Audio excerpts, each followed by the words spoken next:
राजा उत्तानपाद की दो पत्नी हैं। एक का नाम है सुनीति और एक का नाम है सुरुचि। ये कथा बड़ी प्यारी है, ध्यान से सुनना। ये एक माँ और पुत्र की कथा है। और ये जो पुत्र है ना, ये भगवान का लाडला भक्त है। आज एक महलों में रहने लगी और एक जंगल में रहने लगी। परीक्षित ने पूछा, महाराज राजा की दो पत्नी हैं, एक महलों में एक जंगल में, ये कैसे? तो कहा कि राजन, सुखदेव जी कहते हैं कि बड़ी रानी के कोई संतान नहीं हुई। तो बड़ी रानी ने कहा कि महाराज इस गद्दी पे कौन बैठेगा, आप एक काम करिए, मैं तुम्हें अनुमति देती हूं, तुम शादी कर लो। शादी कर लूं? बोले हाँ। रानी मैं तुमसे बड़ा प्रेम करता हूं और मैं शादी नहीं करूंगा। महाराज ये मैं कह रही हूं, आप शादी कर लीजिए। तो रानी ने अपनी ही बहन से शादी कराई, सुरुचि से। जैसे ही वरमाला पहन करके शादी होने के बाद और जैसे ही राजमहल में प्रवेश किया, सुरुचि ने कहा, महाराज मैं तुम्हारे साथ जब ही रहूंगी जब ये घर से बाहर चली जाएगी। थोड़ा धीरे। सुनीति को तुरंत घर से बाहर निकलवा दिया। सुनीति को दुख नहीं हुआ कि मुझे क्यों घर से बाहर निकलना पड़ रहा है, क्योंकि वो तो चाहती है कि मेरी बहन इसमें रहे, उसके पुत्र हो जाए। वैसे भी मैं किस काम की। राजा को बड़ा दुख हुआ कि देखो आते ही इसने बंटवारा कर दिया। सुनीति और सुरुचि दोनों में क्या अंतर है? सुनीति कौन है? सुनीति हमारी बुद्धि है। सुरुचि कौन है? हमारा मन है। और जब मन की करते हैं तो बुद्धि को दुख होता है। सुनीति तत्काल आश्रम छोड़कर राजपाट छोड़ के आश्रम में चली गई, भजन करने लगी। साधु संतों ने कहा, बेटी तेरे साथ अच्छा नहीं हुआ, तुझे राजपाट से निकाल दिया, पर हम तुझे आशीर्वाद देते हैं कि तेरा बुढ़ापे में कौन सहारा बनेगा, इसलिए हमारा आशीर्वाद है कि तेरा जरूर पुत्र होगा। सुनीति ने कहा, महाराज मेरे पुत्र हो ना हो, पर छोटी बहन के हो जाना चाहिए। तो कहा, देखो तुम्हारे भी पुत्र होगा और उसके भी पुत्र होगा। ठीक है महाराज। और समय आया तो देखो दोनों रानियां गर्भवती हुई। एक बार उत्तानपाद राजा शिकार खेलने आए तो सोचा कि चलो अपनी बड़ी रानी की खबर ले लें कैसी है। तो आए तो रानी के पास बैठे तो वार्तालाप में इतना समय निकल गया कि रात्रि हो गई, बहुत दिन बाद मिले। तो महाराज वहीं राजा रुके और दोनों रानियां गर्भवती हुई। दोनों के एक एक पुत्र हुआ। सुनीति के ध्रुव हुआ और सुरुचि के उत्तम हुआ। सुखदेव जी महाराज कहते हैं, परीक्षित दोनों बालक बड़े हुए। सुखदेव जी महाराज कहते हैं, ध्रुव की आयु लगभग 5 वर्ष की हो गई। और एक दिन ध्रुव जी ने अपनी मां से पूछा कि मां, सबके पिता हैं, सब अपने अपने पिता का नाम बताते हैं, तो मां मुझे बताइए ना मेरा पिता कहाँ है और मेरा पिता का क्या नाम है। सुनीति की आंख में आंसू आ गए और सुनीति कहती है, क्या करोगे जान करके? अगर तुझे आना ही था तो तू पहले ही आ जाता, तो क्यों निकलना पड़ता? लेकिन बच्चा जिद करने लगा, रोने लगा। तो कहा कि बेटा, जिस देहरी के बाहर तू रोज खेलता है, उस देहरी के भीतर जो राजा है वही तेरा पिता है। ध्रुव जी ने कहा, राजा उत्तानपाद हमारे पिताजी हैं? बोले हाँ। माँ हम लोग जंगल में रहते हैं, चना खा लेते हैं, कभी कभी कुछ खा लेते हैं, ऐसे जीवन व्यतीत करते हैं, और राजपाट में तो महाराज छप्पन भोग होंगे। बच्चा थोड़ा माँ से बोला, मैं अभी अपने पिता के पास जाऊंगा और पहले अपने पिता को डांटूंगा कि मेरी माँ का कसूर बताओ। मेरी माँ का कसूर क्या है? मेरी माँ का क्या कसूर है? मेरी माँ को घर से क्यों निकाला आपने? सुनीति ने कहा, बेटा ध्रुव, कोई किसी की बात को नहीं सुनेगा, हमारा कोई नहीं है, हमारे तो भगवान ही हमारे हैं, अब तुम चक्कर में मत पड़ो बेटा। नहीं माँ, तेरे साथ अन्याय हुआ है, मैं तेरे साथ ऐसा नहीं होने दूंगा। ध्रुव जी दौड़ करके अपने पिता के पास गए। प्यारे,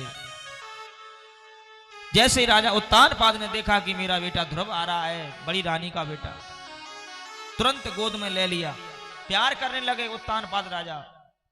लेकिन इतने में क्या देखते हैं, सौतेली मां सुरुचि आ गई, और सुरुचि ने आकर के राजा उत्तानपाद की गोदी में जो बैठे थे ध्रुव जी महाराज, उनका हाथ पकड़ करके नीचे उतार दिया। उतरो नीचे। ध्रुव जी कहते हैं मेरा क्या कसूर है मां, तुम मुझे क्यों उतारती हो? सुरुचि कहते हैं तेरा कसूर तो यही है कि तूने सौतेली के गर्भ कोख से जन्म लिया है, इसलिए तू मेरी इनकी गोद में बैठने के लायक नहीं है। मां, तो मैं ऐसा क्या करूं जिससे मैं अपने पिता की गोद में बैठ सकूं? सुखदेव जी कहते हैं परीक्षित, आज सुरुचि केवल ध्रुव का ही अपमान नहीं कर रही, आज भगवान का भी अपमान कर रही है। सुरुचि कहने लगी है बेटा ध्रुव, अगर तू राजा की गोद में बैठना चाहता है तो पहले भगवान की तपस्या कर, और भगवान तुझ पर प्रसन्न हो जाए तो वरदान मांगना कि मुझे सुरुचि की गर्भ में भेज दो, तब तू इस पिता की गोद में बैठेगा। कि तपसाराध्य पुरुषम तस्यैवानुग्रमे और गर्भे त्वाम साधयात्मा यदीक्षे नृपाशनः। सुरुचि के गर्भ में जब आओगे तब तुम्हें इस गद्दी मिलेगी। सुखदेव जी बोले देखा परीक्षित, जिसको परमात्मा मिल जाएंगे उसे गर्भ में क्या जरूरत है आने की। आज ये गर्भ को भी बड़ा बता रही है कि महाराज मेरा गर्भ में आना पड़ेगा इस तुच्छ आसन के लिए। ध्रुव जी को बुरा लगा, ध्रुव जी रोते रोते मां के पास गए, और ध्रुव जी कहते हैं मैया मोए मौसी ने मारा। ध्रुव जी रोते रोते मैया के पास गए। सुनीति ने कहा बेटा मैंने तुझे समझाया था कि मत जाओ मत जाओ। मां, मुझे पिता की गोद चाहिए। मेरी सौतेली मां ने मुझे परिचय दिया है। क्या दिया है? कि तपसाराध्य पुरुषम तस्यैवानुग्रमे। उसने मुझे कहा है कि तपस्या करो आप, तो मैं तपस्या करने जा रहा हूं। मां, मुझे वरदान दीजिए, आशीर्वाद दीजिए। सुनीति कहती है बेटा 5 साल का बालक है, तू कहां जाएगा भजन करने के लिए? बेटा मुझे छोड़ के मत जाना। ठीक है मां। ध्रुव जी जान गए कि ये मां मुझे जाने नहीं देगी, तो रात्रि में ध्रुव जी सो गए, मां भी सो गई सुनीति। लेकिन जैसे ही रात में नींद खुली ध्रुव की, तो मां को सोते हुए प्रणाम किया और धीरे से निकल गया। जब सुबह मां जगी, जब उसका बेटा उसे बगल में नहीं मिला, नहीं पाया, रोने लगी, आसपास खोजने लगी, मेरा ध्रुव कहां चला गया, मेरा ध्रुव कहां चला गया। लेकिन ध्रुव का कोई पता नहीं है कहां चला गया। तब ध्रुव जी आगे गए। 5 वर्ष का बालक है, जंगल की ओर जा रहा है। जंगल में बड़े बड़े शेर भालू रह रहे हैं। भगवान नारायण तुरंत खड़े हो गए बिस्तर से। मैया लक्ष्मी ने पूछा क्या बात है? बोले मेरा एक छोटा सा भक्त है 5 वर्ष का, जो मेरा दर्शन करने के लिए जंगल की ओर आ रहा है। प्रभु तो तुम्हें तो खुशी होना चाहिए। बोले मैं क्या करूं रुक्मणी, उसने अभी कोई गुरु दीक्षा भी नहीं ली, गुरु मंत्र भी नहीं लिया, मैं उसे कैसे मिलूंगा, उन पर कैसे मैं उसे कृपा करूंगा। कहा तो महाराज आप तो कृपालु हैं, कृपा कर दीजिए। एक काम करो आप भेज दो। किसको? बोले आप उनको भेज दो, नारद जी को, गुरु मंत्र दे देंगे। तो ठीक है, नारद जी को भेज दिया। नारद जी आए, कहा बेटा ध्रुव कहां जा रहे हो? तो ध्रुव जी ने नारद जी को देख करके पहले प्रणाम किया। नारद जी समझ गए संस्कारी बालक है, देखो बिना कहे प्रणाम कर रहा है। और वास्तव में संत ब्राह्मणों को बिना देख के ही प्रणाम करना चाहिए, क्योंकि कहना नहीं पड़े, पहले ही प्रणाम कर लो महाराज प्रणाम। एक घर में एक गुरुजी गए, तो माता पिताओं ने तुरंत कहा कि आओ बच्चों। बोले क्या है? बोले गुरुजी आए प्रणाम करो। तो बच्चों ने मना कर दिया, हम नहीं कर रहे प्रणाम।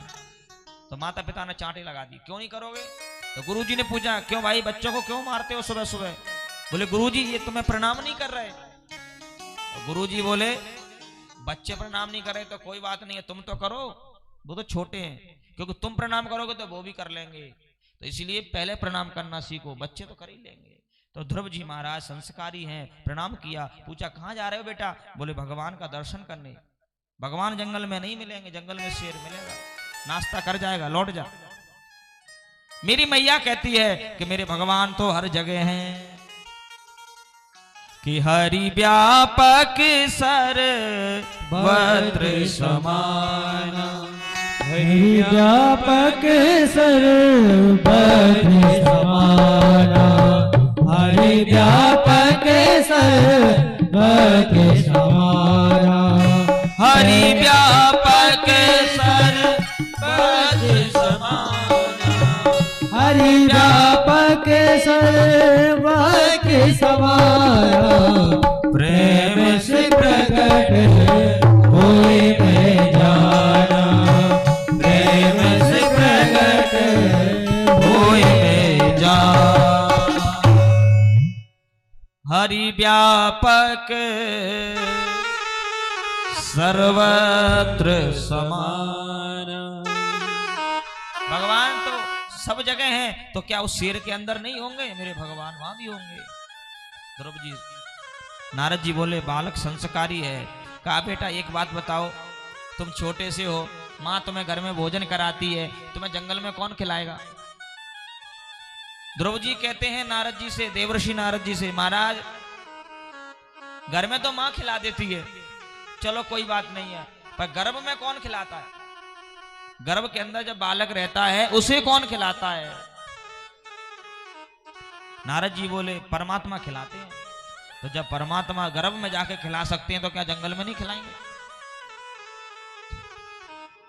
ध्रुव जी कहते हैं नारद जी से कि जब दांत नहीं तब दूध दियो।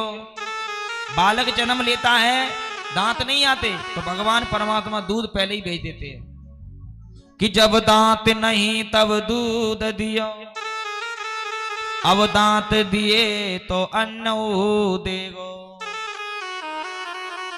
जल में थल में पशु पक्षिन की, वो सब की सुध लेते है वो मेरी उलेगो। जात को देते को जात को देते, वो पूरे जहान को देते।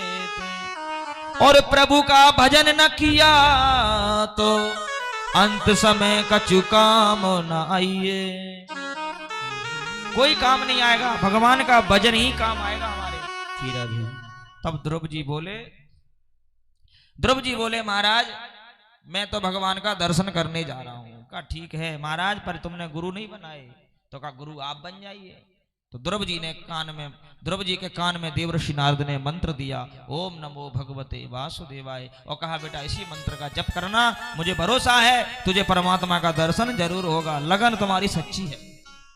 आज ध्रुव जी महाराज सीधे वृंदावन में गए हैं, जमुना जी में स्नान किया, और जमुना जी में स्नान करके महाराज ध्रुव जी जो है भगवान का भजन करने लगे, और भगवान के 5 महीने तक भजन किया। कहते हैं पहले महीने में ध्रुव जी ने फल खा करके भजन किया, दूसरे महीने में ध्रुव जी ने फल नहीं खाए, पत्ते खाए, और तीसरे महीने में जल पी करके, और चौथे महीने में वायु पी करके, और 5वें महीने में तो वायु रोक ली, हवा भी रोक ली। ध्रुव जी महाराज सांस रोक करके बैठ जाते हैं तो देवता श्वास नहीं ले पा रहे, तो देवता दौड़ करके भगवान नारायण की शरण में गए, और जाकर के प्रार्थना करने लगे, और कहने लगे प्रभु नैवं विदामो भगवान प्राण रोधम चराचरस्य खिल शक्ति धामना। हे प्रभु हमारा प्राण क्यों रुक गया? तब भगवान कहते हैं नारायण देवताओं घबराओ मत, एक मेरा छोटा सा नन्हा सा भक्त है जो मेरा भजन कर रहा है, मैं अब उसी दर्शन देने के लिए जा रहा हूं। और भगवान नारायण गरुड़ पर बैठ करके और हमारे भगवान श्याम सुंदर आज ध्रुव जी के पास आ जाते हैं। बोली ध्रुव जी महाराज की हो। ध्रुव जी भगवान के भजन में मंत्र जप रहे हैं, और भगवान नारायण सामने खड़े हैं, क्योंकि आंख बंद करें तो उन्हें पता ही नहीं है कि भगवान कब आ गए। ओम नमो भगवते वासुदेवाय, ओम नमो भगवते वासुदेवाय, ओम नमो भगवते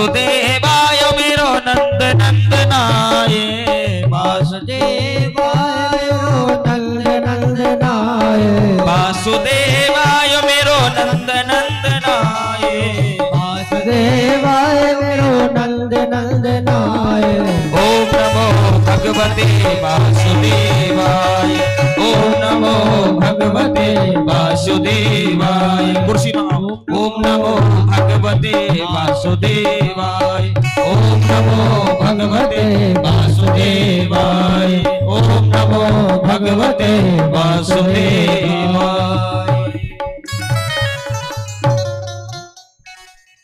या भगवान खड़े कर दो, पहले बैठा रहो मत, खड़े करो भक्त को। ध्रुव जी को आगे करो, हाथ जोड़ के ऐसे ऐसे खड़े हो सामने। महाराज की थोड़ा और आगे आओ, ध्रुव जी को और आगे करो थोड़ा सा। हाँ बस बस बस से हाँ बगल से खड़ा कर दो। बोली ध्रुव जी महाराज की जय हो। हाँ ध्रुव जी महाराज जो है भगवान का इसी मंत्र का जप कर रहे थे। ओम नमो भगवते वासुदेवाय ओम नमो भगवते वासुदेवाय। आज ध्रुव जी इस मंत्र का जप कर रहे हैं और ध्रुव जी के हृदय में झांकी है नारायण भगवान की। यही झांकी थी जब भगवान ने अपनी झांकी अंतर ध्यान हृदय से करी तो ध्रुव जी ने आंखें खोली और आंखें खोली तो क्या देखते हैं कि हमारे भगवान श्याम सुंदर सामने खड़े हैं। जोरदार ताली बजाइए। ध्रुव जी के सामने भगवान खड़े हैं और भगवान ध्रुव जी को देख रहे हैं और ध्रुव जी भगवान को देख रहे हैं, पर बात कोई नहीं कर रहे। तब ध्रुव जी से भगवान बोले बेटा ध्रुव बात तो करो। तब ध्रुव जी ने कहा प्रभु मैं क्या बात करूं, क्यों, मुझे कुछ आता ही नहीं है। तब ध्रुव जी के कान से भगवान ने अपना शंख लगाया। कृतांजले ब्रह्म महेन कंबुना परस्पर बालो कृपया कपोले। जैसे ही शंख लगाया आज ध्रुव जी को ज्ञान हो गया और ध्रुव जी भगवान की स्तुति करने लगे कि योन्ता प्रविश्य मम वाचमिमां प्रसुप्तां संजीवयत खिल शक्ति धामना अन्यास्त हस्त चरण श्रवण स्वगादि प्राणा नमो भगवते पुरुषाय तुभ्यं प्राणा नमो भगवते पुरुषाय तुभ्यं। आज ध्रुव जी ने भगवान की सुंदर स्तुति करी है और ध्रुव जी ने भगवान का पूजन किया है। तो देखिए अब भगवान को बैठाल दीजिए, भगवान बैठ करके पूजन कराएंगे और ध्रुव जी महाराज पहले भगवान का पूजन करें और ध्रुव जी के बाद में फिर हमारे यजमान और यजमान के बाद में फिर आप सभी भगवान का एक एक करके पूजन करेंगे और हम सब लोग गाएंगे और कहेंगे क्या, अरे कन्हैया तुम्हें एक नजर देखना है, कन्हैया तुम्हें एक नजर देखना है, कन्हैया तुम्हें एक नजर देखना है, कन्हैया तुम्हें एक नजर देखना है, कन्हैया तुम्हें एक नजर देखना है, कन्हैया तुम्हें एक नजर देखना है, जिधर तुम छुपे हो उधर देखना है, जिधर तुम छुपे हो उधर देखना है। जय हो यार झूठा सा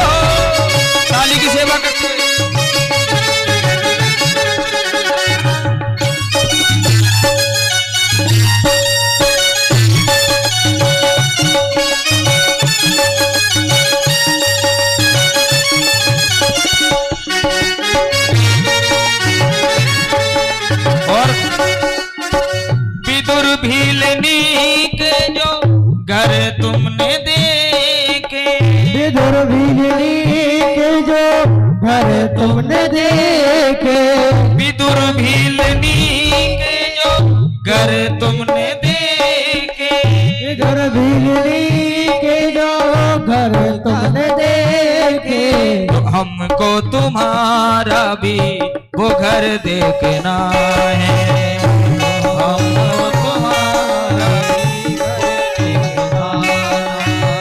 कन्हैया तुम्हें एक नजर देखना है, कन्हैया तुम्हें एक नजर देखना है, कन्हैया तुम्हें एक नजर देखना है, कन्हैया तुम्हें एक नजर देखना है।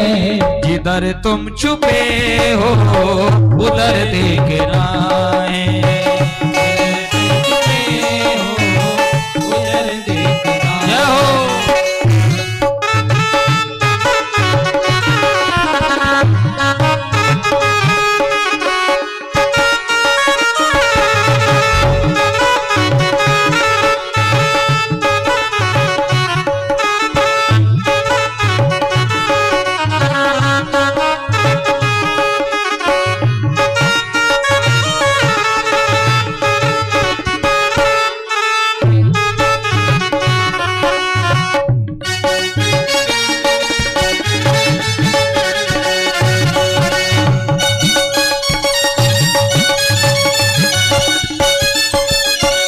टपकते हैं द्रगु बिंदु प्रभु से ये कहते, टपकते हैं मृग बिंदु तुमसे कहकर, टपकते हैं द्रग बिंदु प्रभु से ये कहते, टपकते हैं मृग बिंदु तुमसे कहकर, कि ध्रुव को अपनी उल्फत में असर देखना है, कन्हैया तुम्हें एक नजर देखना है, कन्हैया तुम्हें एक नजर देखना है, कन्हैया तुम्हें एक नजर देखना है, कन्हैया तुम्हें एक नजर देखना है। जिधर तुम छुपे हो उधर देखना है, जिधर तुम छुपे हो उधर देखना है, उधर देखना है, उधर देखना है। श्री वृंदावन बिहारी लाल की जय हो। आज श्री ध्रुव जी ने भगवान का दर्शन किया और भगवान की महिमा को यहीं पर विश्राम हुई। अब कथा भी ध्रुव जी पे विश्राम होगी। अब देखना ठाकुर जी यहाँ ध्रुव जी का पूजन, ध्रुव जी भगवान का पूजन करते हैं और कल भगवान का प्राकट्य महोत्सव है। कल भगवान का नंदोत्सव मनेगा, भगवान का जन्मदिन होगा, कन्हैया प्राकट्य होंगे। कल भगवान की सुंदर राम जन्म की कथा, कृष्ण जन्म की कथा, राजा बलि की कथा और भक्त प्रहलाद की कथा होगी। तो आइए अब सभी लोग भगवान का पूजन कर लें और भजनों का आनंद ले लें। फिर उसके बाद में आरती करेंगे।